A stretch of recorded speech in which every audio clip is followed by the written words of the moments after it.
And I've actually got it running on 12 volt power, but I don't have the generator hooked up, and I don't have the voltage regulator hooked up correctly.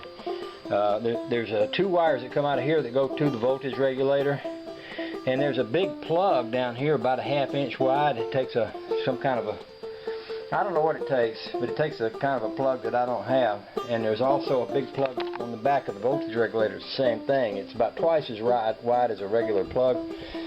So I kind of rigged this up with a clamp, but that ain't for real. And I'm probably going to relocate the voltage regulator. I stuck it up on top of the generator just for now. And my throttle cable broke, and it's broke off so short. I even tried to weld it, and I had a wire welded to it, which is kind of weird, welding wire to wire with wire.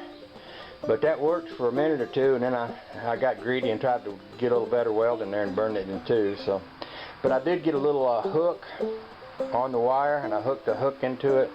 So I've barely got a throttle hooked up, but I don't even know if, probably if I mashed it, it'd break. What I'm going to try to do is crank it and just let it go out of here on idle.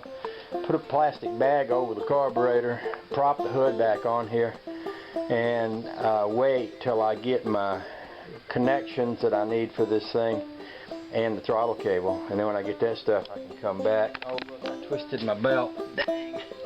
Wonder if it'll straighten out by itself. That's not good. That ain't the worst thing in the world. Okay, so I'm going to get this out of the garage so I can get the hot rod back in and call it a day and clean up my mess. Lordy, lordy, I got a mess. I guess I'll show you this too. All the fuses that came out of the fuse box are sitting right here in the order that they came out in. And I also took a picture up under the dash when I took them out. And it surprised me when I cranked it, I had the generator light burning on the dash, which kind of surprised me because I thought if that was a 6-volt bulb it would have blown. But why was it even lit up if there's no fuses hooked up? I don't know. But sometimes I don't know everything. Anyway.